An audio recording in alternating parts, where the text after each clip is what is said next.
did another video a few minutes ago. Got a little bit distracted with what I was talking about, and I did not do what I was really planning to do. So, I'm doing another video. Oh my goodness. I get distracted really easy, and squirrels just take over. It's really bad. So, I'm trying to learn to focus better. Oh my goodness. So, today I am going to talk to you about, this is my devotion from today, and I thought it was really good. And I just love sharing my devotions because, you never know when somebody might need a little help or a little encouragement in some direction. So today we're going to talk about the increasing the yield. Ask what you desire, and it shall be done for you. By this my Father is glorified, that you bear much fruit, so you will be my disciples. John 15:7-8. Imagine that God's finger is skimming down the phone directory of heaven, starting at the A's, line after line, column after column. He's looking for a name that stands out among all his dearly loved and redeemed people. And where does his finger stop? It hesitates. He looks. It stops at your name. Why do I believe that? Because you took stock of your life one day, perhaps not long ago, and said, I want more, Lord. I want more from you because I want to do more for you. The second part of Jabez's prayer is the cry of the homesteader and pioneer. He looks at his present circumstance and makes a decision. I was born for more than this, he prays. Please, O Lord, enlarge my territory. Depending on the translation of your reading, the word territory might be translated coast or border. In life terms, it means the limits of your influence, your ownership and responsibility. I think we can safely conclude that Jabez wasn't just thinking about growth for growth's sake, or more space, or the expanse of someone else, or the promise of easy money. Why? Because the Bible calls him more honorable. To qualify for such praise, the request and motives of Jabez would have to be in harmony with God's purpose. But Jabez, as a man of the soul, understood that the extent of his land holdings would put a limit on what he could do for God. After all, a given path of ground could support only a finite number of livestock or size of harvest. So, to increase his output, he would needed more opportunity. In the same way that pleading for blessing could be called a holy asking in your life, asking for more territory from God, for God, can be called holy ambition. And this kind of passion honors your Father. Can you imagine a warehouse manager being upset if an employee said, Sir, I want to do more to make this place really hum for the owner? Can you imagine a mother irritated with a child who says, Mom, what can I do for you? In the same way, when you ask for greater opportunity for God, He responds with delight and favor. Ask yourself, am I asking God for more so that I can do more for Him? God is waiting for each of us to grab hold of a greater vision for our lives, a vision that matches His own, and plead with Him for it to come true. To be more fruitful for God, we need more opportunity, and we need to see the opportunities already surrounding us that we have continually overlooked. No matter how often we ask God for this kind of more, we can be sure that He hears our request with approval and with plans for abundant favor. So ask yourself, who has set the boundary lines for your life?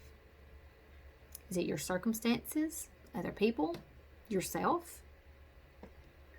Andy Stanley said, for reasons known only to him, God has chosen to work through men and women who are willing to make sacrifices for the sake of the thing He has placed in their hearts to do.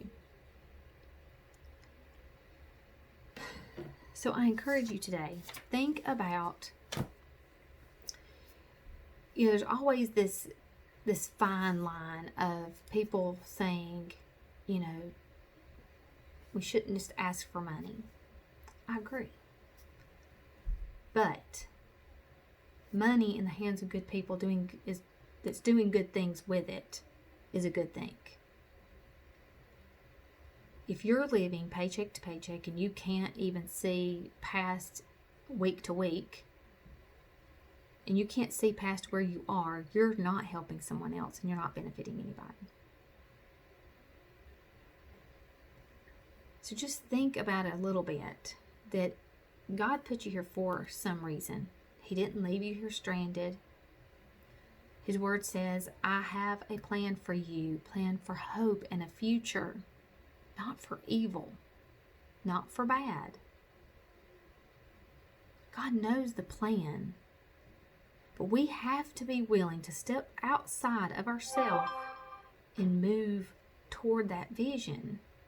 And sometimes that vision may be, God may be saying, you need to ask me for more. I don't know what my kids need always. I know they have to have food. I know they have to have clothes on their back. They have to have a home to live in. But there may be things that they want to do that I don't even know about until they ask me for it. Now, God knows everything, yes, but He still wants to hear you ask. You know, Solomon asked for wisdom. He wasn't asking for riches. He wasn't asking for anything major. He asked for wisdom so that he could do what God's called him to do, because he wanted to do better. He wanted to move forward. He wanted life to be better for his people. But God gave him everything, because he couldn't do with what the little tiny bit that he had to do all of the things that God called him to do. He needed more resources to do that with. And that's the same thing with our life. We cannot just assume that we're doing all that it is God calls us to do. If you're going to work every single day, 40 hours a week, are you really, truly, can you honestly say that that's all God's called you to do? Is that the only people God wants you to reach? But how could you help those people more? There's probably somebody at your work that's hurting. There's probably someone who needs help. There's probably somebody that has issues that, or maybe wants to adopt a baby and they can't because they don't have the money, or they may need a new home because theirs is falling down around them.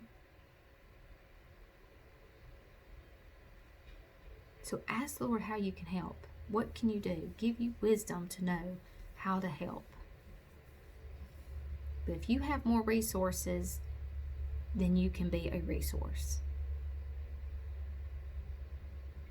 God put us here to be a blessing, and if all we're doing is functioning every day, going to work for a 40-hour week to just function, that's not what God's called us to do. We've gotten so backward and messed up on that. So today I encourage you to think about those things, to think about, what does God want out of your life? What more is God calling for you to do? There's a really longer video on my YouTube channel. It says Fear or Faith is the name of the title. Go watch it. Think about what it says. And then step out and do something bold. Do something bold that you know God's calling you to do. Something that's going to change your life and change someone else's. Because God gave us much more responsibility for being here, not just to be sitting here living our life every day, but to help people and to love people and to be a blessing. So I love y'all. I hope y'all have an amazing weekend, and I will talk to you soon.